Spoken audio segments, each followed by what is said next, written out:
कपड़ा नहीं है मात्र, वो एक छोटा सा मेरे दोस्त। लाखों की कुर्बानी ने इस तिरंगे को सींचा है।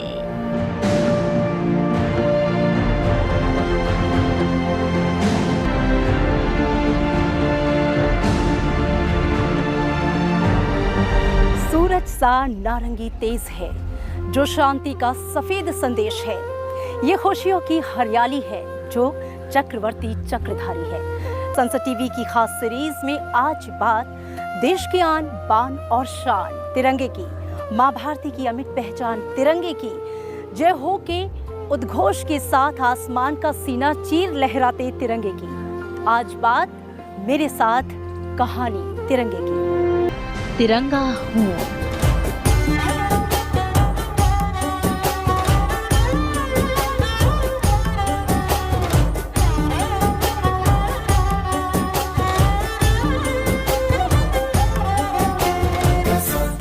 जब देश आज़ादी का अमृत वर्ष मना रहा है, तब देश की एकता, अखंडता और राष्ट्रीयता के प्रतीक हमारे राष्ट्रीय ध्वज तिरंगे को एक नई पहचान मिल रही है और देश के हर घर में गूंज रहा है हर घर तिरंगे का शंखनाद।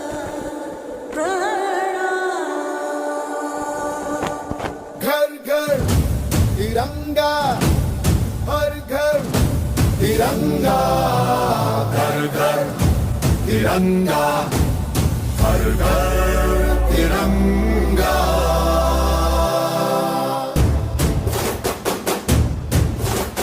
घर घर तिरंगा, रथ घर तिरंगा, घरों घरी तिरंगा, प्रत्येक घरी तिरंगा।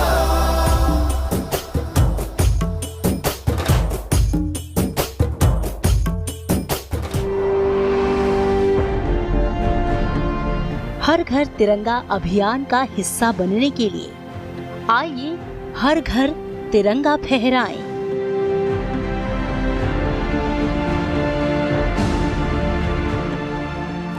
आज हर घर में तिरंगा है, देश के हर दिल में तिरंगा है, रग रग में तिरंगा है। क्या आप जानते हैं तिरंगे के बनने की पूरी कहानी? ये कहानी भी उतनी ही रोचक और रोमांचक है। क्या आप जानते हैं कि राष्ट्रीय ध्वज की परिकल्पना सबसे पहले किसने की थी? संविधान सभा ने जिस रूप में राष्ट्रीय ध्वज को अंगीकार किया था, क्या है उसका पूरा इतिहास? जब देश के सीने में आजादी की ज्वाला धधक रही थी, जब अंग्रेजी हुकूमत से मुक्ति पाने की भावना प्रबल हो रही थी, जब 1857 की क्रांति ने भारतवासियों के दिल में आजादी के बीज बो दिए थे, तब आजादी के परवानों को एक ऐसे ध्वज की जरूरत महसूस हुई जिसके तले पूरा राष्ट्र एकजुट हो सके। दुनिया के हर स्वतंत्र राष्ट्र का अपना एक झंडा होता है जो उस देश की स्वाधीनता का प्रतिबिंब होता है। लिहाजा 1906 से लेकर 1947 तक साल दर साल तिरंगे के बनने की यात्रा ने कई पड़ाव पार किए। 1905 में जब ये बंगाल के विभाजन के बाद जब स्वतंत्रता संग्राम का एक नया अध्याय जब शुरू होता है, वंदे मातरम एक बहुत महत्वपूर्ण स्लोगन है। तो आप देखते हैं कि वो पहला उस तरह का बन करके आता है। जैसे जैसे अलग अलग समाज के वर्ग, अलग अलग संप्रदाय के लोग, अलग अलग जाति के लोग जब उससे जुड़ते चले गए हैं, स्वतंत्रता संग्राम का मायने बदलता गया है, उसकी प्रकृति बदलती गई है, उसकी प्रवृत्ति बदलती गई है, और वो सब फिर वो इन्फ्लुएंस करता है, वो प्रभावित करता है एक नए झंडे को बनाने की प्रक्रिया। 22 अगस्त 1907 झंडे का रंग बदल गया।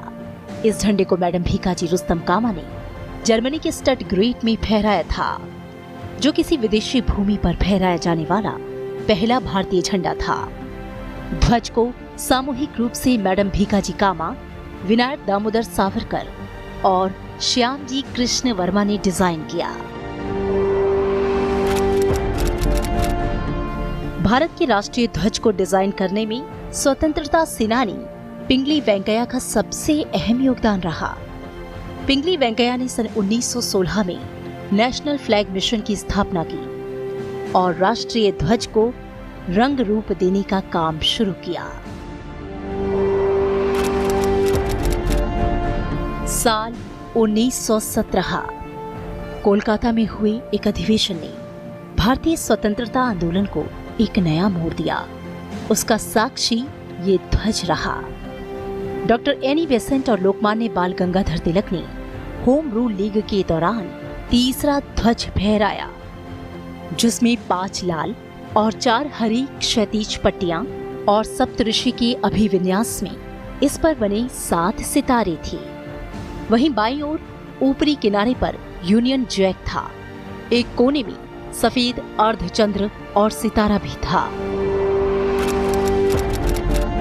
इधर नेशनल फ्लैग मिशन की स्थापना के बाद पिंगली वेंकैया ने 1916 से 1921 तक 30 देशों के राष्ट्रीय ध्वजों पर गहराई से शोध किया और 1921 में कांग्रेस के सम्मेलन में उन्होंने अपना डिजाइन किया हुआ ध्वज पेश किया। महात्मा गांधी चाहते थे कि भारत के सभी समुदायों को राष्ट्र के ध्वज में प्रतिनिधित्व मिले, इसलिए 3 रंगों, ऊपर सफेद रंग, बीच में हरा रंग और नीचे लाल रंग वाला एक झंडा तैयार किया गया। सफेद भारत के अल्पसंख्यक समुदायों का, हरा मुसलमानों का और लाल हिंदू और सिख समुदायों का प्रतिनिधित्व करता था। इसमें राष्ट्र की प्रगति का संकेत देने के लिए एक चलता हुआ चरखा भी रखा गया। कांग्रेस कमेटी ने इसे अपने आधिकारिक ध्वज के रूप में स्वीकार तो नहीं किया, लेकिन भारत के स्वतंत्रता संग्राम में इसे राष्ट्रवाद के प्रतीक के रूप में व्यापक रूप से इस्तेमाल किया गया। पिंगली वेंकैया ने एक बार फिर देश के लिए नया झंडा बनाया, जिसमें 3 रंग, सबसे ऊपर केसरिया, बीच में सफेद और सबसे नीचे हरा रंग था। झंडे के केंद्र में चरखे को रखा गया, जो नीले रंग का था। ये झंडा 1931 में कांग्रेस कमेटी की बैठक में पारित हो गया और आधिकारिक ध्वज के रूप में स्वीकार कर लिया गया। हालांकि स्वतंत्र भारत का राष्ट्रीय ध्वज आना अभी बाकी था। क्या आपको पता है कि हमारा राष्ट्रीय ध्वज कब और कैसे अपनाया गया था? क्या आप जानते हैं कि आज़ादी से पहले जिस कमेटी को राष्ट्रीय ध्वज तय करने की जिम्मेदारी दी गई थी, उसमें कौन कौन से लोग थे? पंडित नेहरू ने पहले तिरंगे को कब और कहां फहराया था? और देश का वो पहला राष्ट्रीय ध्वज तिरंगा आज कहां है? ये वो वक्त था जब अंग्रेजों ने भारत छोड़कर जाने का फैसला किया। देश के नए स्वरूप को तय करने के लिए संविधान सभा का गठन हुआ। राष्ट्र ध्वज के डिजाइन पर सलाह देने के लिए एक एडहॉक कमेटी बनाई गई, जिसमें मौलाना अबुल कलाम आजाद, चक्रवर्ती राजगोपालाचारी, सरोजनी नायडू, के.एम. पडिक्कर, बी.आर. अम्बेडकर शामिल थे। 10 जुलाई 1947 को समिति की पहली बैठक हुई। बैठक की अध्यक्षता डॉक्टर राजेंद्र प्रसाद ने की। इसी बैठक में राक्ति और साहस का, बीच में सफेद रंग शांति और सत्य का प्रतीक था। निचली हरी पट्टी उर्वरता, वृद्धि और भूमि की पवित्रता को दर्शाती थी। बीच में स्थित अशोक चक्र, जिसे धर्म चक्र भी कहा गया, जिसमें 24 तीलियां हैं, पूर्व मौर्य सम्राट अशोक द्वारा बनाए गए सारनाथ मंदिर से लिया गया था, जिसका आशय है जीवन गतिशील है। आखिरकार तिरंगे के इस रूप को संविधान सभा ने स्वीकार कर लिया और तिरंगा हमारा राष्ट्रीय ध्वज बन गया। तिरंगा मात्र रंगीन कपड़ों का टुकड़ा भर नहीं है, इसके धागों का भी महत्व है और इसके रंगों का भी। क्या आप जानते हैं कि आपका तिरंगा कहाँ बनाया जाता है? क्या आप जानते हैं कि हमारे राष्ट्रीय ध्वज को बनाने का आधिकारिक रूप से जिम्मा किन हाथों के पास है? एक साथ बैठकर सर्वधर्म सभा करते ये लोग किसी मंदिर में नहीं बैठे हैं और ना ही ये लोग किसी आराधना में लीन हैं। ये तैयारी है देश का राष्ट्रीय ध्वज बनाने से पहले की।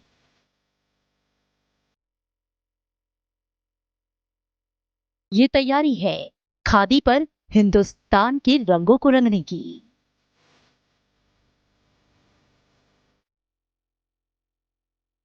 कर्नाटक का दूसरा सबसे बड़ा शहर हुबली, जहां कर्नाटक खादी ग्रामोद्योग संयुक्त संघ में भारत का आधिकारिक राष्ट्र ध्वज तिरंगा बनाया जाता है, जो विलेज इंडस्ट्रीज कमीशन से सर्टिफाइड देश की अकेली authorised national flag manufacturing unit है। 2005-6 में इसे ब्यूरो ऑफ इंडियन स्टैंडर्ड्स से सर्टिफिकेशन मिला और यहाँ राष्ट्रीय ध्वज बनना शुरू हुआ। हमारा इंस्टीट्यूट चालू हुआ 1957 में। वहाँ से हम खादी का सब प्रोडक्शन करता था। हमारा प्रोडक्शन सब सेंटर सब वो बागलकोट डिस्ट्रिक्ट में है। उधर 1982 से खादी का काम चला है प्रोडक्शन का। उसके बाद 205 फरवरी में हमको BIS मार्क का लाइसेंस दिया, वो फिर नेशनल फ्लैग प्रोडक्शन करने का। उसके बाद हमारा नेशनल फ्लैग का ऑर्डर बहुत है, और उससे ज़्यादा अभी साल से ज़्यादा हो रहा है। देश के सभी राष्ट्रीय पर्वों, राष्ट्रीय स्मारकों, सरकारी इमारतों और विदेशों में बने भारतीय दूतावासों पर यहाँ के बने झंडे ही फहराए जाते हैं। यहाँ काम करने वाले लोगों के लिए इस स्थान का क्या महत्व है, इसका अंदाजा आप इस बात से लगा सकते हैं कि किसी भी इंसान को यहाँ पर चप्पल पहनकर आने की इजाजत नहीं है। आपको ये जानकर भी गर्व होगा कि यहाँ सारे झंडे महिलाएं ही बनाती हैं। छोटे थे तभी से हमको फ्लैग्स बारे में, फ्लैग बोले तो एक गांधी जी का वजह से कुछ भी हमको थोड़ा बहुत इंटरेस्ट होता है। बाद में बड़े होने के बाद हम यहीं पे जॉब करते, नौकरी करते, फ्लैग सेक्शन में बोले तो सबसे काम से पेमेंट ज़्यादा हो, लेकिन हमारा पेमेंट कम हुआ तो भी हमको क्या लगता है देश के लिए हम फ्लैग्स रेडी हम इधर करते बोले तो हमको अच्छा लगता है। यहाँ पर बनने वाले राष्ट्रीय ध्वज के लिए बेहद कड़े मानक बनाए गए हैं। KVIC और BIS के निर्धारित रंग के शेड से तिरंगे का शेड अलग नहीं होना चाहिए। केसरिया, सफेद और हरे कपड़े की लंबाई चौड़ाई में जरा सा भी अंतर नहीं आना चाहिए। अगले पिछले भाग पर अशोक चक्र की छपाई समान होनी चाहिए और ऐसे तैयार होता है हमारा विजयी विश्व तिरंगा प्यारा। तिरंगा हमारी संप्रभुता का प्रतीक है। तिरंगा भारत की सामूहिक चेतना का प्रतीक है। अपने इस राष्ट्रीय गौरव का सम्मान करना भारत के हर नागरिक का कर्तव्य है। राष्ट्रीय ध्वज कब, कहां और कैसे फहराया जाता है, इसको लेकर बाकायदा नियम, कायदे और कानून हैं। आइए जानते हैं क्या कहती है भारतीय ध्वज संहिता 2002। होगा फ्लैग कोड ऑफ इंडिया 2002 में आया हुआ है। उससे पहले national flag code of India था। National flag code of India 2002 में जो रिस्ट्रिक्शंस हैं, जो भी इस झंडे को इस्तेमाल करेगा, अगर वो उन रिस्ट्रिक्शंस के साथ नहीं इस्तेमाल करता है तो कंप्लेंट फाइल की जा सकती है। जो इसका इस्तेमाल जो है वो सही ढंग से नहीं करता है, अकॉर्डिंग टू लॉ नहीं करता है, तो the prevention of insult to national honours act 1971 में सेक्शन 2 में जो है सज़ा का प्रावधान है, जिसको जो इम्प्रिजनमेंट है वो उसको 3 साल तक जो है वो एक्सटेंड किया जा सकता है। भारतीय झंडा संहिता 2002 के मुताबिक फहराया जा सकता है। देश के राष्ट्रपति, उपराष्ट्रपति, प्रधानमंत्री, राज्यपाल, मुख्यमंत्री, उपराज्यपाल, कैबिनेट मंत्री, सांसद, MLA, सुप्रीम कोर्ट और हाई कोर्ट के जज, लोकसभा के अध्यक्ष और उपाध्यक्ष, राज्यसभा के उपसभापति, विधानसभाओं और विधान परिषदों के अध्यक्ष और उपाध्यक्ष, विदेश में हाई कमीशन या उसके बराबर के भारतीय अधिकारी अपनी गाड़ी पर तिरंगा झंडा लगा सकते हैं। तिरंगे की साइज को लेकर कोई नियम नहीं है। ये बड़ा और छोटा भी हो सकता है, बशर्ते तिरंगा हमेशा आयताकार होगा, जिसका अनुपात 3 और 2 होगा।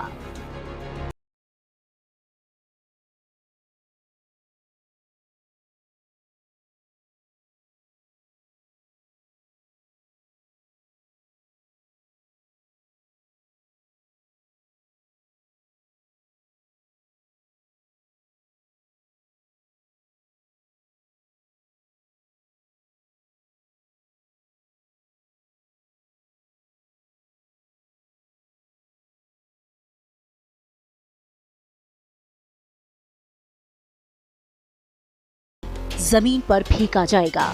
तिरंगे को हमेशा पूरे आदर और जोश के साथ फहराया जाएगा और धीरे धीरे उतारा जाएगा।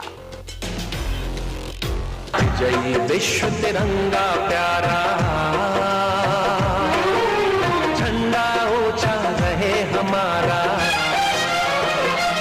1930 में प्रकाशित पुस्तक शहीद गर्जना में लिखी गई ये कविता हर भारतीय के दिल में झंडे के प्रति सम्मान का प्रबल हस्ताक्षर है।